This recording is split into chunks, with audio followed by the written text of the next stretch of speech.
na nzambe monani loboko na tata esengwami likolo balinami na ye ciel ouvert ciel ouvert ciel ouvert ciel ouvert ciel ouvert ndeko landaka yango ndeko talaka yango euro na Vincent Makela.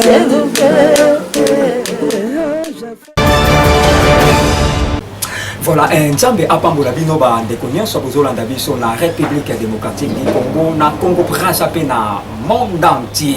Les dieux d'Abraham, Isaac et Jacob apambola bino. Nayebi ke tosali moi un bout de temps.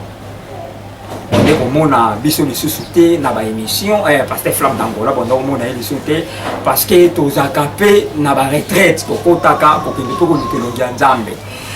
Napesi Nzambe merci oyo apesi ngai lisusu makasi ya komona na lisusu na mokolo na lelo. Je prends na pesi déjà présentation na micro, c'est votre humble journaliste et le pasteur Flamme d'Angola. Na caméra kuna tozali na frère na biso Josué Brown. Josué Brown nde asimbi kuna na caméra. Lelo tozolobela thème moko eza très profond. Ils très profond, na seni na ba homme dédié, na seni na batu nyonso, masse nyonso, catégorie ya batu nyonso, vraiment bolanda biso avec beaucoup d'attention. Lelo ezali nde lelo. Thème tozolo bela lelo ezali nini? Ezali les désordres au sein de l'église de réveil. Ezali désordre oyo ezoleka na église de réveil. Ne lelo eko international elobaki nini? Eyamba musala nzambe ya munene. Ngala benga ki musala humble serviteur. Donc yazaka ce qui a lobby en tout cas za matata. Alobaka pena makambo ezaka bongo. Ata yo tie tembe yeba teza bongo. Donc il s'agit de pasteur Vincent Makela. Pasteur Vincent Makela nde to yambiye lelo. Azali représentant légal. Ya communauté munene oyo azo diriger azana ba église ebele. Oye Aza Kokamba, donc il y a le numéro 1, donc c'est lui le représentant légal. Donc directement à ma gauche, je suis avec le pasteur Vincent Makela, Oyo directement Tozo Banda émission Naye Mbalamoko. Bonjour pasteur Vincent Makela. Bonjour le révérend Flamme, pasteur Flamme d'Angola. Boni pasteur Vincent Makela, église, confinement il est qui boni? Ouais, Flamme d'Angola, pasteur, confinement l'équipe Malamou. Selon Mukili. Mais dès que tu regardes dans le colo, confirmé ça l'a quitté parce que hier sur ma confinement a été. Azaki toujours pour ça, Moussa na yende goyebi. Azaki toujours comme il m'a dit ça, azaki toujours pour inspirer biso ba makambo senga tout ça là pour na bana na ye basa toujours édifié, basa toujours protégé na bolingo na ye. Mais bona Mukili toi qui confiné na ba konza Mukili. Mais de toutes les façons, malgré ça, nous avons aussi l'ensemble. Donc, l'église est malamou, santé pesa, moi malam, n'angolé encore, pasteur Flamme d'Angola. Voilà, tu dis directement dans l'émission na biso ya mokolo na lelo. Na remercier basali nzambe nyonso oyo bazolanda biso na ngonga oyo pasteur Idi Amine Linzoki Mbombo Charles de Diazolanda ngai évangéliste international. Ange Mwamba, vraiment, nous souhaité yo joyeux anniversaire na yo, évangéliste international Ange Mwamba, en direct, na Paris, émission internationale, et souhaité yo joyeux anniversaire, donc il peut mes condoléances au Tikobundi ça, ton encadré, ou encadré yo vraiment, mon limo ya encadré na yo, et puis ma vraiment na Kenya. Voilà, notamment, et sérieusement, je suis avec le pasteur Vincent Makela. Pasteur Vincent Makela, le lot de la désordre au écoti na kati ya église ya bolamuki, on va bien l'église des réveils. Et ça vraiment dit à quoi? Merci beaucoup pour la question, pasteur Flamme d'Angola. Ce qui désordre écoti na église des réveils, et ça, premièrement, ça pour la manque d'organisation. Humainement parlant, l'église des réveils est mal organisée. Tu veux barater qui est qui et qui fait quoi? Au monde de l'église des réveils, mon surtout à regarder l'inspiration de Néguénaï. Oya boya, Dieu m'a dit, Oya boya, Dieu m'a parlé, Oya boya, Dieu m'a révélé. Bamsou baka bakende peu plus loin. Nalala ki nanza na mbeto moko.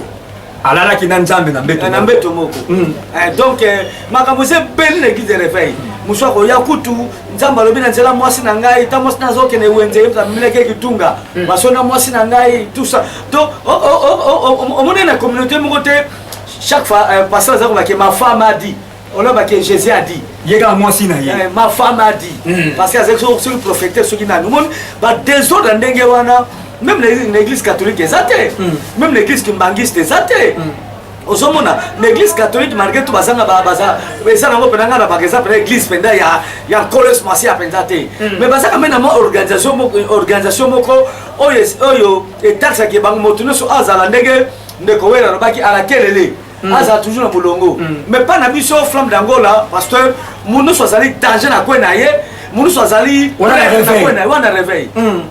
Il y a un monisque d'église de réveil, et le mot d'église ensemble, tout soit comme et comme les gablots. De son l'église, on a les gablots, d'or, il y a pasteur Songolo. Bord à passer pas là. On est à l'église ensemble et comme bord à bateau. Dans le premier désordre, et ça les premiers allaient à Wana. Deuxième désordre, et c'est les manques qui a appel. Obengama na yote. Obengama na yote. Vous allez inspirer, vous avez une vocation, mais vous allez faire que vous allez mosali ya nzambe. Donc deuxième désordre, vous allez en Wana. Parce que muto bengamate, à s'inspirer dans ndenge na ye, a une philosophie na ye, parce que flamme d'Angola na ye, mission mosali ya nzambe, a comme toutes sortes de désordre, de bêtises. Na kati ya église. Sur le bolingo maîtriser ye, a comme que muto kolobananga zate. Parce que les ministres Nzambe ne touchent pas à mes ouins. À recevoir un verset biblique. Mami qui bat tout. Qu'on pèse un peu de mobile qui comme Mami qui bat. Mami qui bat tout. Mais ça, le verset, mon diable, ils ont pèse à y pas se défendre.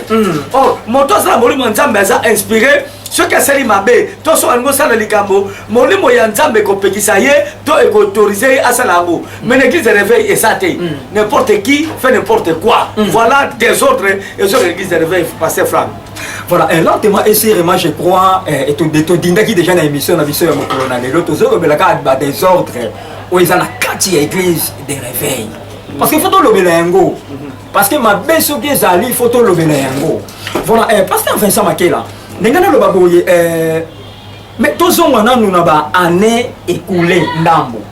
Parce que tout le monde qui évêque Kampienza a dirigé qui pendant dirait 2 mandats. Mais est-ce qu'on a un mandat où il y a dirigé qui pendant 2 mandats ou na yébité?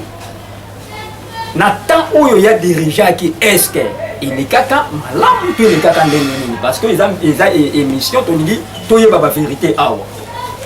Non parce que flamme d'Angola même à telle époque à Kankenza, église de l'évêque a désordre. Même l'époque na yé. Et c'est qu'on a désordre.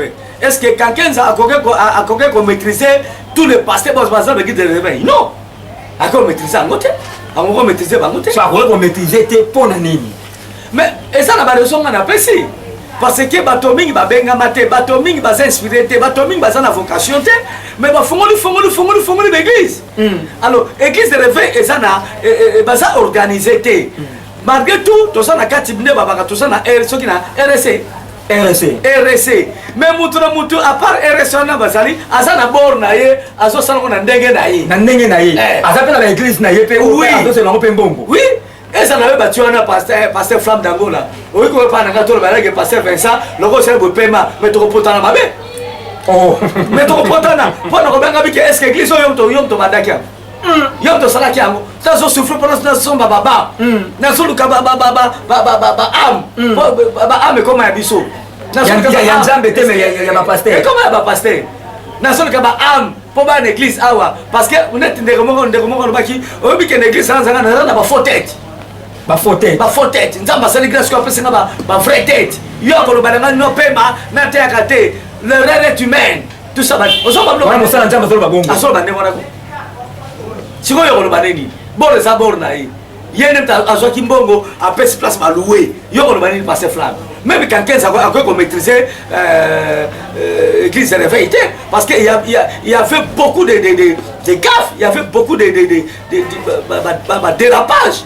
Mais quelqu'un a encore dit yo so yo quand église de réveil va suspendre temps pasteur mo va suspendre raté et comme si on a déjà va suspendre ya mikolo na ka to lo bela ngopé mais va suspendre raté suspendre oya mikolo oya mikolo yo azu mama makasi suspendre wana pasteur Soni kafuta ok mais nayebi nanu te parce que tokolobela yango bazwi le makasi suspendre ya mikolo mais na l'église de réveil ya bapasteur bazosenge bana bato bazolobela kote balobaka te yo soko bazwi pasteur moko basele église na ye to basuspendre ye ezalaka te bapasteur tozochange basi lokola nguba nana koloba na yo bamsomona bali a divorcé buta koloba na za te so wana eza quel évangile azopesa na bato c'est ça le problème yo debi ke yo moko opesi teme émission na yo te les désordres au sein de l'église de réveil mais tout ça va désordre ya kosakana te or soki église ezalaki organisé nzambe peut-être abengaki biso na kati ya mosala biso nyonso tu te pasteur Flamme d'Angola soki opéché beaucoup bakoreprimande yo te yo moko komipemisa parce que molimo bosota kati na yo ekolobaki pasteur Flamme d'Angola opéché omipemisa nanu mais biso tolinga yango te parce que tosala so nzambe kani na solo te ekoma baphilosophie na biso moko tozotambwisama na bainspiration na biso moko eno bainspiration ya Saint-Esprit même l'époque ya kankeza désordre ekuti ezalaki ya makasi ya kosakana te mais ata désordre ezalaki ya makasi asali quand même 10 ans mais eloko mpe ekoma koterie ekoma koterie oui to soki moto akomi mokonzi quelque part ezaka na politique te komi ntina bitini baeglise soki moto akomi mokonzi quelque part lelo oyo pasteur Flamme bakomisi président ya plateforme moko boye meme ngai na koprotege yo soki moto abi kaka contre pasteur Flamme lokola ozalaka na ngai na kotelemela ye même soki aza na raison donc ndenge mpe bakonzi ya église de réveil bazalaki protégé mais mpo na nini église de réveil bazalaki sanate mais mpo na nini deyende esengene kosala soki ERC ake mpe kosala plateforme na ye kobosala te mpe ke feke pasteur mukuna asala mpe plateforme na ye il y a aussi l'église babenga so l'église indépendante ezali donc ozomona donc désordre oyo parce que bato oyo balobaka baza bakonzi soi-disant ya l'église de réveil bango baza na kati ya désordre bazotambwisama malamu te yango wana nini bible biki aveugle ati oconduire aveugle te bokoya na libulu yango mona église de réveil eza na kati ya libulu ebandi na sommet ezokita te na se il n'y a pas de mauvais troupes il n'y a que de mauvais chefs osoka soko moni troupe eza ko se conduire mabe ba chef na bango nde bato baza ko influencer bango kotambola mabe voilà l'église de réveil des otambola yesu azolela mingi pour l'église de réveil passer flamme soki otomonaka yesu okange photo omona fandi boye na nzungama ya misu etondi parce que makambo baeglise soit nzambe église ezosala eza to bana nzambe ekosala eza to bato ya nzambe ekosala eza pratiquement impossible voilà on a besoin de ces amours. Voilà, longtemps ici vraiment na dédié émission oyo na mon cœur. Merveille d'Angola, merveille bindanda d'Angola. Nzamba pambola yo abondamment na dédié émission oyo na Myriam bindanda, Divin bindanda, Blanche Mwambu. Donc na dédié émission oyo na Divine bindanda, donc la famille bindanda, famille Kouké Nzambe apambola bino abondamment na dédié émission oyo na héritier Kasongo Mokonza Bruxelles. Héritier Kasongo Mokonza Bruxelles, Doudou Lumbu, Dougala na Panama, Igen Fibululu toujours na Panama. Et sans oublier Boss Faustin Mambote. Boss Faustin Mambote na Luanda, na Pesi Mbote na Honorable Igotembe, complexe scolaire Le Plamedi na commune ya Lingwala. Voilà, pasteur Vincent Makela. Oui, papa Fla. Évêque Kankenza a sali 10 ans à Longwe, à cédé pasteur Soni Kafuta Rockman. A remplacé Kakomi, président de l'église des réveils. Mais le sikoyo, tout le monde pasteur Soni Kafuta sali pas même 10 ans.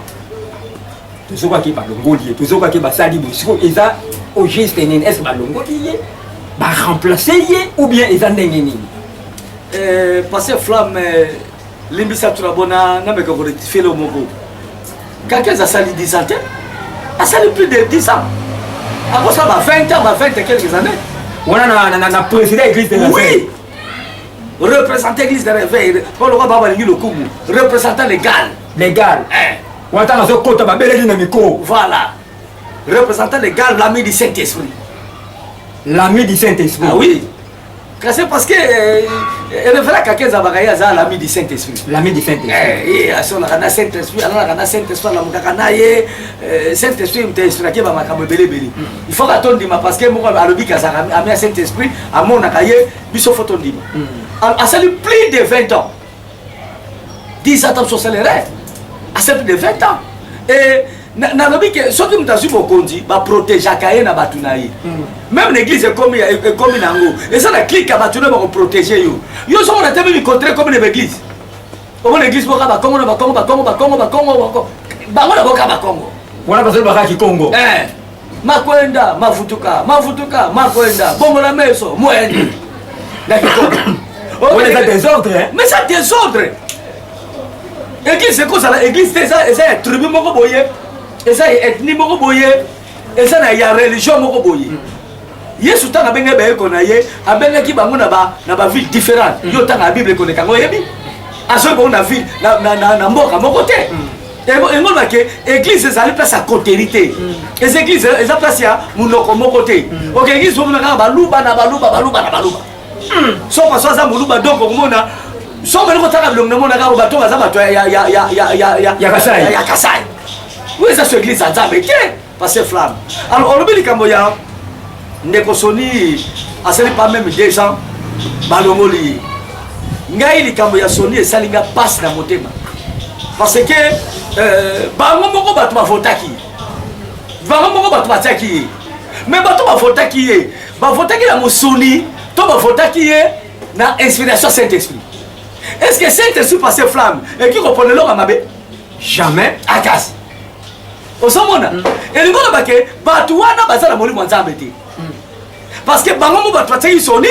Car bango moko tona buki mibeko azo tambusa mana libanda ya soki ya règlement d'ordre intérieur ya RC photo longola ye sikoyo lisumu nini oyo sonya salaki oyo biso basali ya Nzambe basala kate obe basala kite to basala kate to sala kate pour te crucifier et pourquoi pas tu appliquer ce que le Saint-Esprit nous dit ni na salaki o baki ko pardonner yete ni na salaki o baki o lendi sa yete pour ba gagner âme ya ndeko na bango et puis baso c'est na raison donc bango nini baso ka kesaka ka ya ko suspendre et c'est le rôle ba bo ndeko na mno bo kisiye on ne peut pas dire que ce qui ndeko na sali mabe passer flamme o moni ngai passer Vincent kulutu na yo na mabe bébé que yaka ko lendi sanga oui yaka ko lekanga mabenga na sali pour gagner âme na ngana bika mais critère nini bo basali wana ezali balenzi âme ya Soni Kafuta te landa siko interview Soni Kafuta na biso sala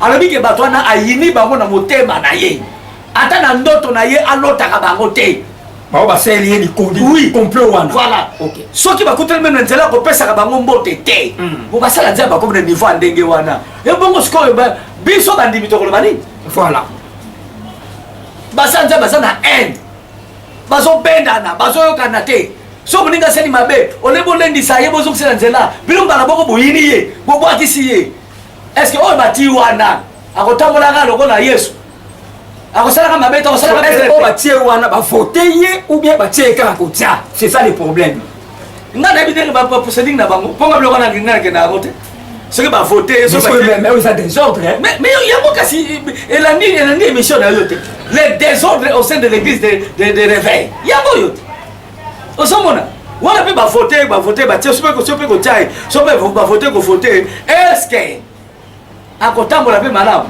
ça la vérité parce que l'erreur est humaine to ça la montée flamme l'erreur même ngai kulutu na sala berei na sa mo sala nzambe soki tamsu na yiba kate tamsu na sala na mwa kanda so tamsu na ko ne ko bote na sala na pe mwana mo égoïsme so pe égoïsme sala kate tamsu na sala pe mutono ndingo lo bami OK donc mon so to sala berei alors biso bato tuzaka na kolo to lendi sanaka pona ndeko na yo akweya te parce que biso nzambe abengi biso po tobumisaka bato te mais tozongisa bato na bondeko na Nzambe mais awa basali ndenge wana yo ozomona teke Soni Kafuta komi na haine na bango et soki Yesu asiasi koyo azongi baede Soni Kafuta po akota lola to baede ye po akende life siko passer Vincent bolimbisi na ndenge na katso maloba ke na lobi boni si pour landi pe omona pasteur Soni aza pena mieux placé aza pe mire na place wana pene bongi na ye mais est-ce que pourquoi ebongaka pe mutu oyoyo bokozala boremplacer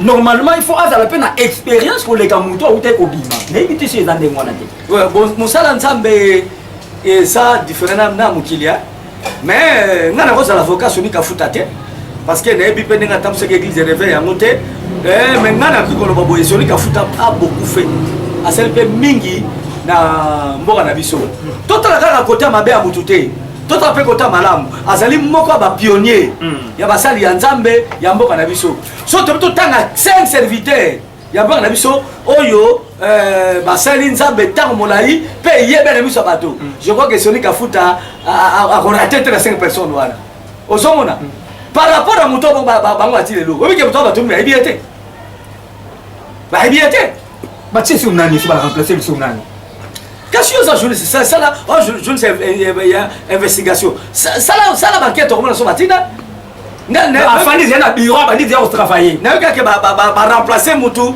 bakende koinvestire soki mokolo na yebi te yo nde koyeba parce que osala enquête batie ye banani siko nde batie ye na place wana c'est ça le problème yango nazokomi tuna te tuna ngai na tuna yo totunana wow sikoyo banani batie ye eza saint esprit eza jésus ye moko to eza bato nde bato bavote ye c'est ça le problème est-ce que bakotika na place wana a travailler librement to bakotiela ye mpe bakloka jambe nde basali soni kafuta pendant keke likambo ya église de réveil kozala na bana mongwendo wana parce que tingano tokokufa bakotika lotiamu tokola yo tonga te oza comprendre batia kaka bekiri na bango wana mpo bayebani pose batie biso bayebi ke tokokende yango boye eza kaka mpona boye te makambo eza ebele eza ebele na kati eza mpo okende yango boye te makambo eza ebeli eza ebele pardon obi adage moko balobaka na lingala eza na français baloba na lingala balu balianaka te entre bango lelo ne se mange pas entre eux bayi koliana te kani na bango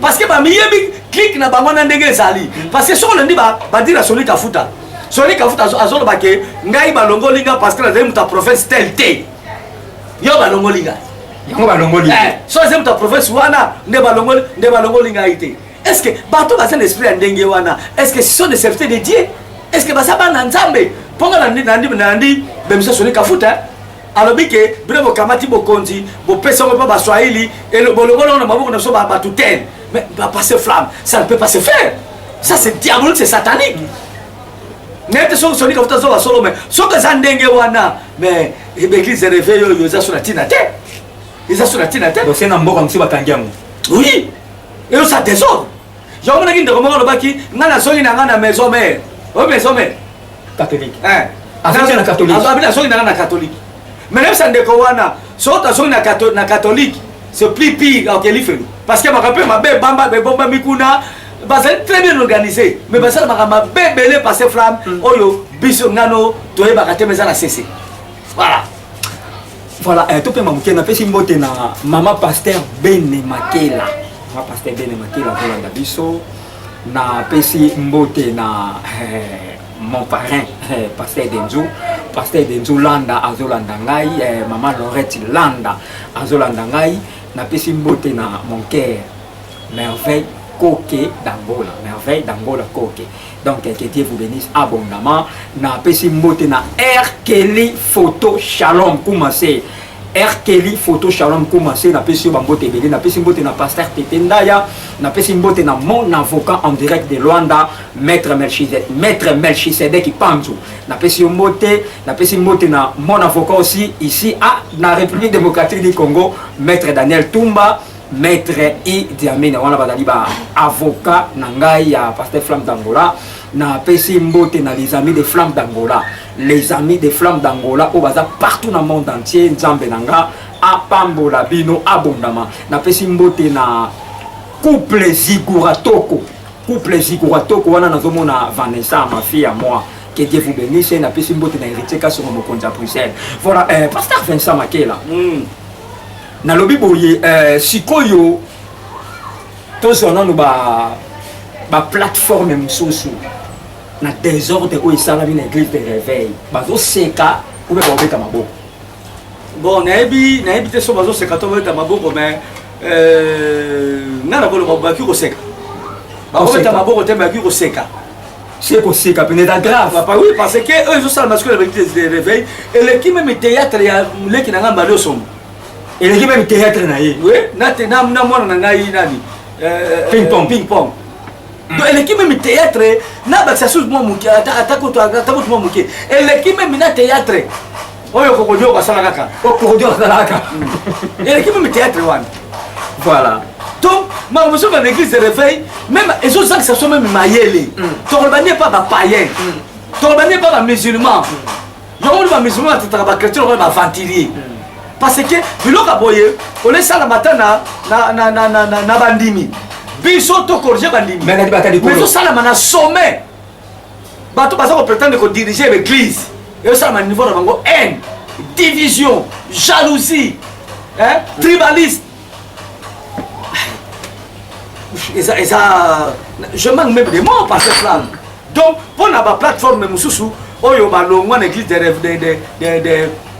réveil bamona ke baza na raison bazo seka be to lobaki nini taso to bimaki boteleme na kibiso au moins que bamona bonde bazo potana kuna tala makamozo leka donc ezo sala kitoko te eza lengité parce que flamme ça mawado yesu basi azolela ndenge nalobaki mpe saint esprit baza batriste yango par rapport à bacomportement na biso na église de réveil ok pasteur Sonia Longwe pasteur Sonia Kafuta Rockman que j'aime beaucoup à Longwe va remplacer président Moussousou sikoyo est-ce que yo yebiete ba kombo non yebité mais non quelqu'un qui va remplacer mais kombo non yebité mais étant que journaliste investi oh mais so bwana kotanga kombo na kotanga kombo te na yebi kombo na otanga na obanga pona nini na obanga pona nini se na yebi kombo na ye na otanga na obanga pona nini est-ce que c'est batangi kombo non de bafingi yo bafingi te parce que le pasteur Oyo a remplacé le président Oyo a remplacé pasteur Sonia Kafuta a continuer dans le temps où le pasteur Sonia Sali ou bien il va passer sur 5 ans pour éviter dans les na éviter yango no moni papa Flamme d'Angola le pasteur leki danga itika nzambe na pona kayo ke bato amen yango moni organisation ya bato ezaka toujours na bere rebelle mais ya nzambe saka na bere rete tala kaka Jésus nga kamba ba discipline ai à part Judas wazaki mwana libebi yo so mona disciple mo kabike na lomwe na nga itikalo sama ko sala matin parce que asala kiango na inspiration ya tata na ye il faisait tout na ba mandat oyo nkolo apesaki ye mais biso l'organisation tozo sala oyo ya mukili batiyo 5 ans batiyo 10 ans tana za prophète à malheur pour le président ya église de Réveil côté mais na koloba boye yabe ba hotel melai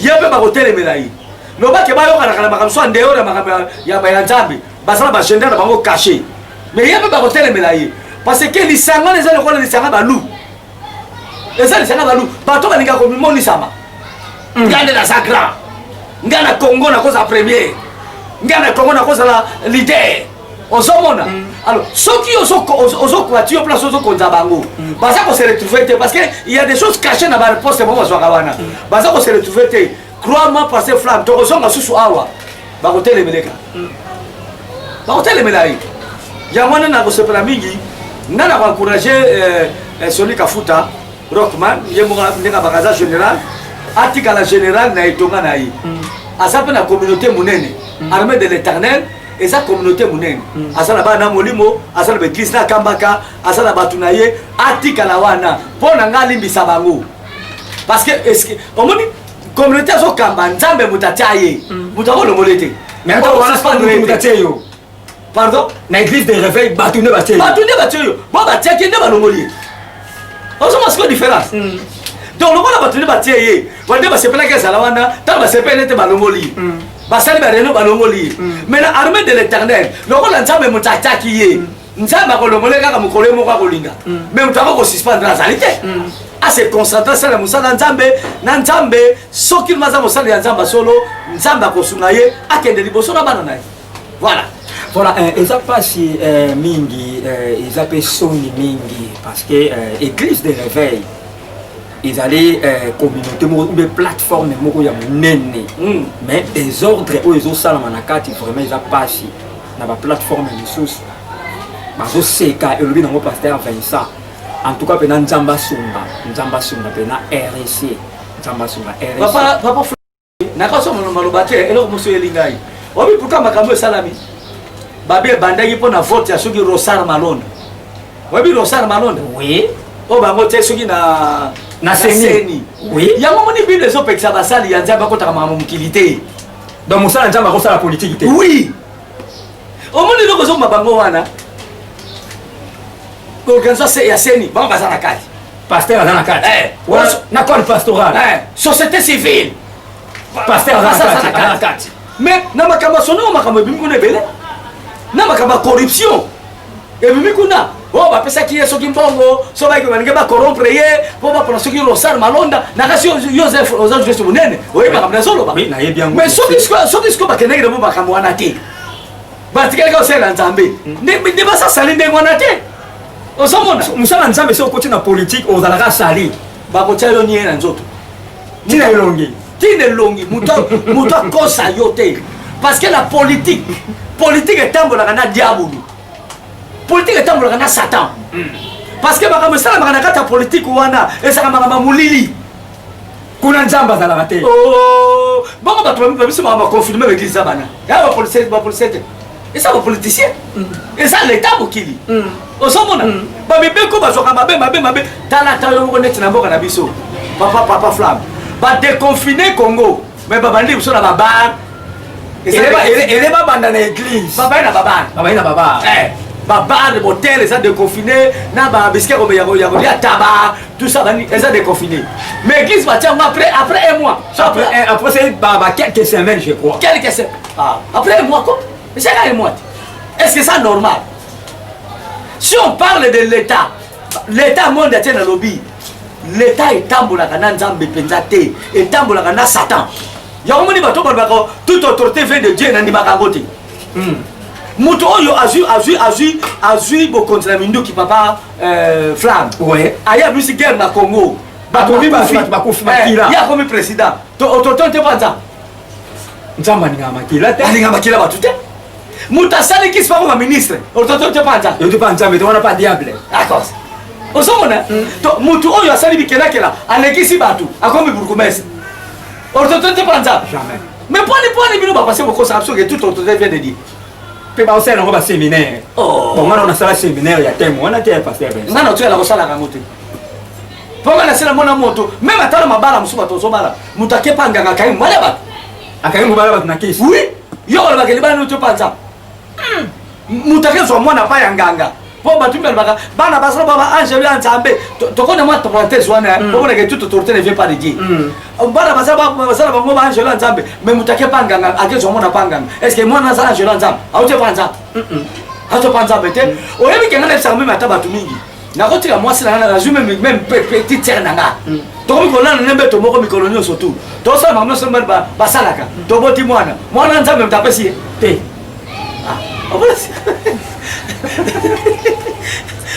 nzambe moto apesaka tosala nini nzambe moto apesi te eza buzoba na bino moto apesi buzobanage eza nzambe te yango fo tosalaka keba pase Flamme bino moto bajournaliste tosalaka bemission bato to éclaire bato koloba nyonso nzambe moto apesaka nyonso nzambe moto apesaka yango te le diable aussi donne yo soki bateke bino bible bi ke c'est la bénédiction de l'éternel qui enrichit et il a fait suivre le cœur chagrin tongo bake bénédiction mosusu ezalaka nzambe te satan apesaka sima elandisami na mawa mais biso tozelaka ya nzambe mpo ewumelaka yango biso tovandi na biso totela bango te tika bapotanaka kuna parce que bango balingi ya mokili balingi mokili ebona bango tika bapotanaka quelque part c'est bien aussi mpo identité na bango emonanake baza ya nzambe te parce Flamme. Voilà, lentement et sérieusement, tu as toujours na pasteur Vincent Makela, tu uti wapi, tu zokende wapi, tu komite wapi.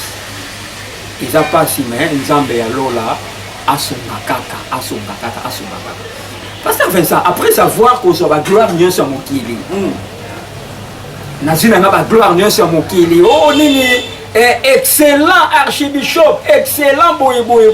Na sima wana na kena ngapeni felo akwa ser. Yo pour se réponse parce que Flamme. Heureusement ça journée te moza vous rappelle pasteur. Voilà. Qu'est-ce que un homme de gagner tous les biens de ce monde et sur une personne. papa mutu moko te ko koma na mbongo lokola mubutu na ba pasteur azate aotikala pe ozala te aotikala pe kozala te mutu moko akokoma na mbongo lokola mbemba saolona papa ya jape bemba bazobenga ye patron de patron donc nasila mona mutu tomona kaza danger ana mbongo ebele mais akomi liboso ya bemba saolona mutu azo tremble abenga bemba saolona patron de patron akufa kena bandako atika yango akende na baavion atika yango sikoyo biso bapasala moki tolingi lelo namonaki na nebandambula oyo baprograme meilleur pasteur de l'année batangi na kombo est-ce que ezalaka bato bapesi ye diplôme wana eza soki ONG soki organisation nini wana soki maison nini wana eza flatero bien nini nayebi te soki eza nini papa Flamme meilleur pasteur de Kinshasa Pasteur Flamme d'Angola. Pasteur Flamme d'Angola. Donc on va passer au diplôme, on va passer sous Pasteur Flamme d'Angola et de l'Ouganda.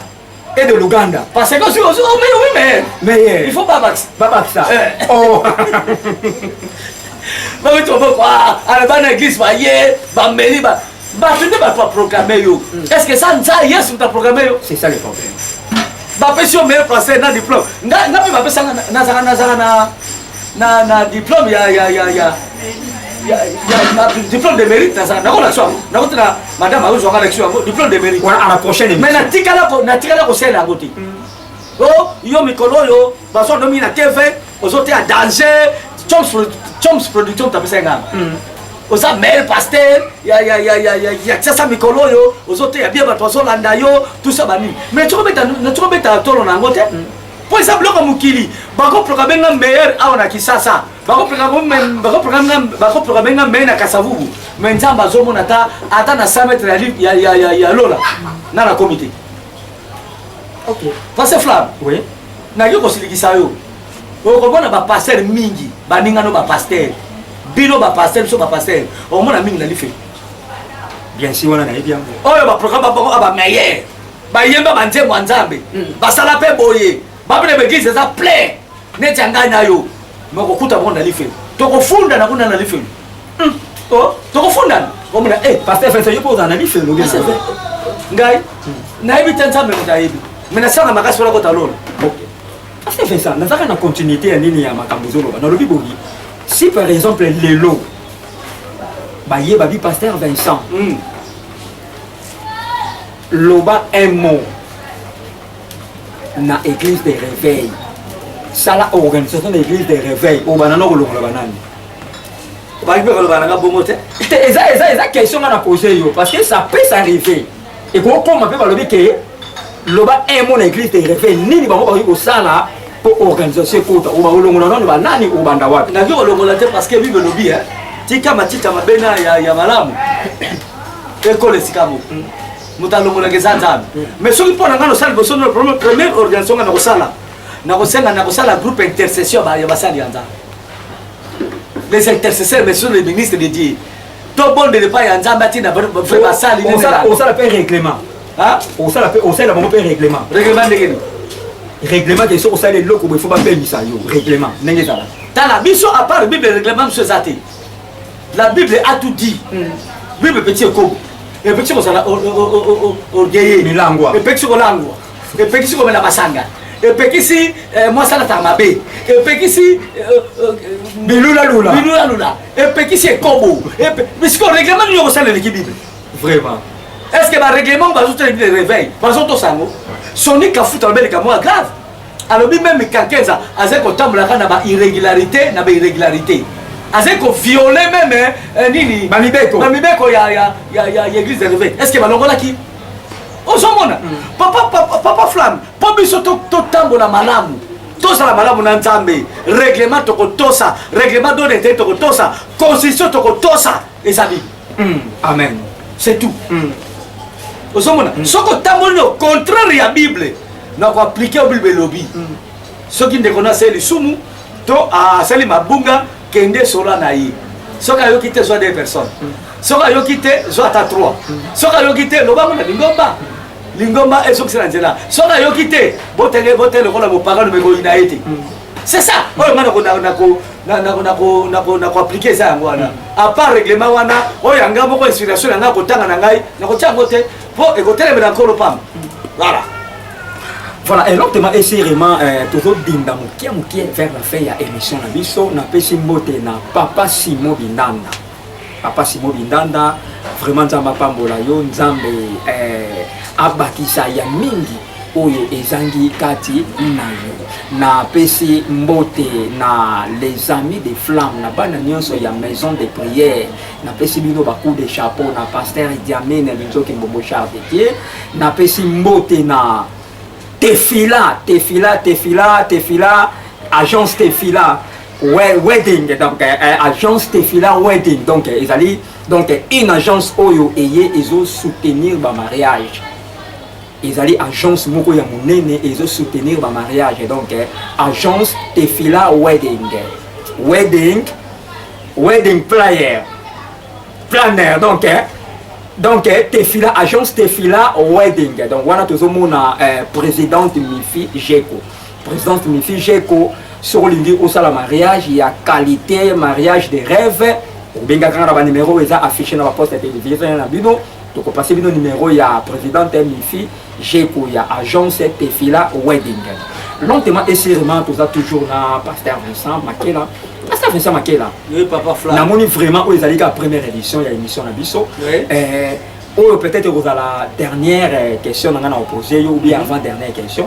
Na bi pasteur Vincent. Papa. Na lobi boye nini soto sala na nyonso auto lobi nini esengeli église de ça. Papa Fla mais na bi ke ba ko ka ba ngate ponga na za na ngai un simple serviteur, un petit serviteur parmi les grands wana. Bon basala ba combo so sala ba combo te, ba tonta ba stade. Biso ngano to sala mote, ba basala ba 5 cultes. Basala ba 10 000 membres. Biso ka toaka na ba 200, ba 100.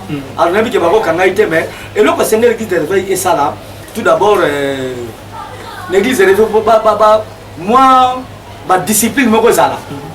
Vis-à-vis à Malobana Nzambe. L'église de réveil et songa na kati ya parole. Au monde c'est là ba dit na bal. Ba papa Kelani. Ba passion yebi akala wana. L'église de réveil pe salaka. Mais soko tali yango ba na forme oyote. Ndenge za oyote. Parce que ba bêtise l'équipe tellement trop toujours ba te maintenant qui est qui. Donc pour la église de réveil et songa malamu esengeli bosoto zongela nos paroles ndenge papa effectivement kuna zo bakala retour à la parole atako mo pa bukakamu retour à la parole et sikoyo soto zongna parole to zonga na parole te même sur l'église de réveil ben inspiration oyo nzambe ya pesa kapso de poko wana to senga ngo zonga lisusu totamo na kobanga nzambe totamo na recevoir parole de Dieu okomona ata to konde na kati ya plateforme mo boyete mais on a respecté parce que tout le temps là madame na miso nzambe pe na miso ba voilà le message voilà pasteur Vincent na monto comme na suka ya émission na biso mkona lelo merci pasteur na yebité programme ni nous allons na église mkolo programme ça penza te tu as programme ba culte ça que ça mardi to ça culte mercredi na yambaka de 10h 18h et puis jeudi ça culte il y a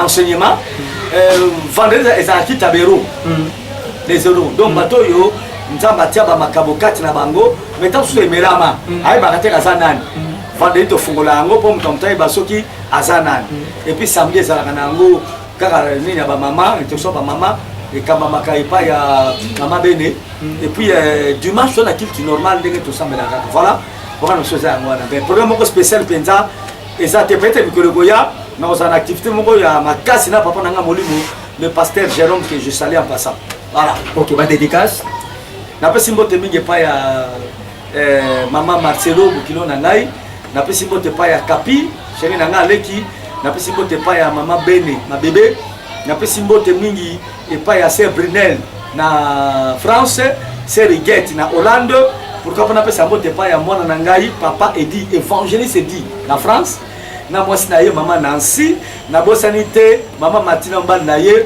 papa Nissé et sans oublier mon grand frère papa Nzeza Siskale Motema Makela na moi c'était maman Bita et na bo c'était maintenant basé aux États-Unis sœur sœur Sylvie na sœur Moyou manaba na bango Nzambe aleka na kopambola bango sœur Vero na Allemagne Nzamba zanayo Antoine Diabonda na Allemagne et puis na moi na ngai Jonathan Manzila Nzambe azana bango longo pe na pesi mbote l'église va de belika mobimba na famille na ngambo mobimba Nzambe aleka na kopambola na pesi mbote na chéri na yo moi c'est kitoko merveille coquet la belle merveille coquet moi c'est à Pembe Nzambe azana na ye et na pesi mbote pa na yo passer flamme. Merci papa. Merci papa. Kolo azana yo longo je crois que balasima sur invité ngai na koya tozanan. Ok, merci na sepeli koyamba lisu sous pasteur Vincent na émission amoko na lelo vraiment et na bosani c'est Mariam na Belgique na mbali na ye papa John Nzamba pambola ba. Voilà, on est là qui pasteur Vincent Makela ndeto yamba qui na émission lelo to lobela qui ba désordre isolé kana au sein de l'église il y a réveil ndeto lobeli yango eza première édition deuxième émission to yamba lisu sous pasteur Vincent pour na to continuer émission oyo. Na remercier toute l'équipe technique Oyo et Zalaki Nangai na mokona lelo na micro c'était votre humble journaliste le pasteur Flamme d'Angola na caméra tozali na frère na biso Josué Brown ndé asimaki na caméra na montage to bosanité Cédric Makela l'homme valable mobali ya reine mère Ashmaki donc que Dieu vous bénisse abondamment na pesi mbote na héritier Kasongo Mokonza Bruxelles Kelly photo Shalom commencé boss Mambote na Lyon Peter Lumbu na Afrique du Sud na pesi mbote na Allée des Campa Vincent Kouke fait la question na pesi mbote na évangéliste Ange Mwamba la ambassadeur na subsara na libanga moko na pesi mbote na mon cœur merveille Kouke d'Angola ciao.